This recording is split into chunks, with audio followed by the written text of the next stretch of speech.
All right, welcome to The Explainer. So today we're tackling a really fundamental question. How do computers actually see? And I don't just mean, recording pixels. I mean, how do they go from this meaningless grid of numbers to actually understanding what's in an image? Okay, so let's get right into it. Think about this for a second. When you look at a picture of a cat, you see a cat. It's instant, right? But a computer? It just sees a bunch of numbers, millions of them, actually, for red, green, and blue.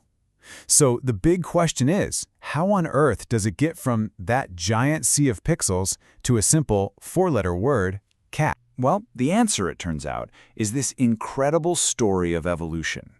It's a journey through smarter and smarter algorithms.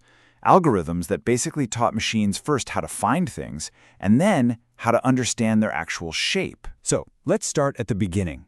You got to understand, for a computer, seeing isn't just one thing.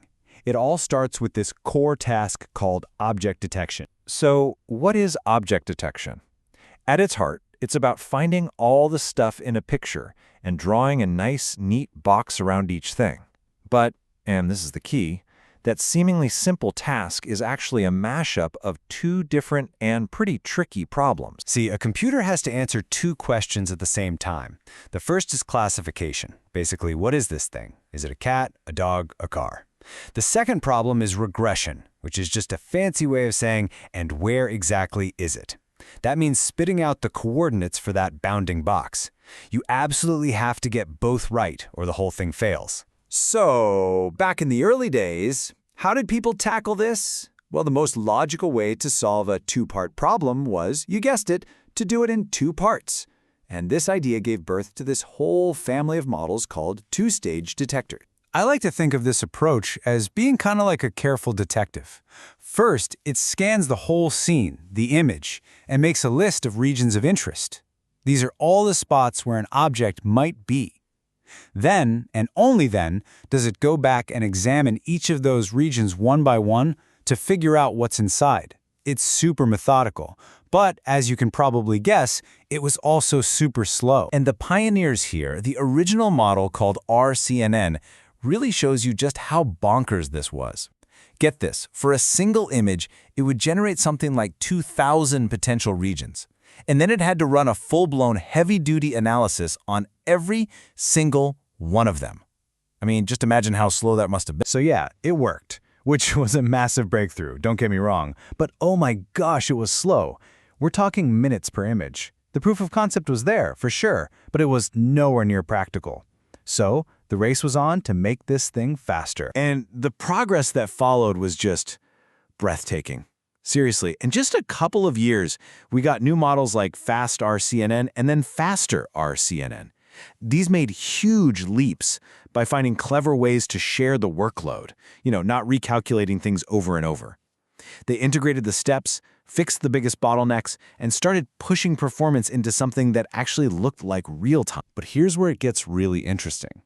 Even while all these two-stage models were getting faster and faster, a totally different idea started bubbling up, a whole new philosophy. People started asking, what if you don't need two steps? What if you could just do it all at once? And this new way of thinking was a complete break from the past. Instead of that methodical, propose, then classify approach, these new one-stage detectors did everything in a single pass. The designs were simpler, more elegant, and the most important part, they were blazing fast. The big idea here was huge. It was a total reframing of the problem. Instead of a complicated multi-step process, they just treated detection as a single regression problem. You look at the image once, and you directly predict all the boxes and all the labels all in one shot. And the model that really became the poster child for this philosophy had the perfect name for it, YOLO. As in, you only look once. That's it. No more messing around with thousands of proposals. Just one single, confident look at the whole picture. So how does YOLO actually pull this off? It's pretty genius, actually.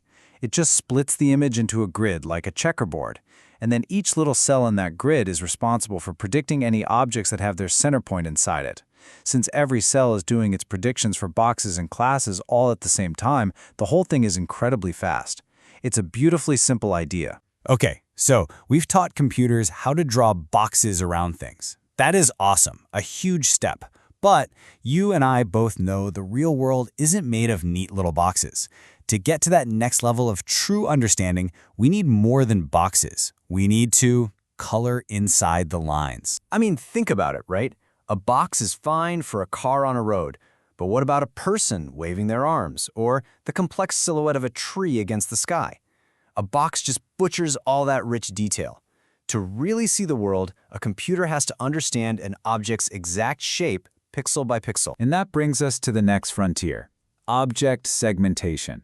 So now we're not talking about boxes anymore. This is about classifying every single pixel in the image. The goal is to create what's called a mask, a pixel-perfect outline that shows the precise boundary of an object. It's like coloring it in perfectly with no lines crossed. And even segmentation has its own levels. You've got semantic segmentation. Think of it like painting by numbers. It knows all these pixels are person, all these pixels are sky. Then there's instance segmentation, which is like putting a unique sticker on each person. It can tell them apart. But the holy grail, the ultimate goal, is panoptic segmentation. That's where you do both at once, creating this complete, colored-in map of the entire scene. And this is what's so cool about how science progresses. The researchers didn't throw everything out and start over. They stood on the shoulders of giants.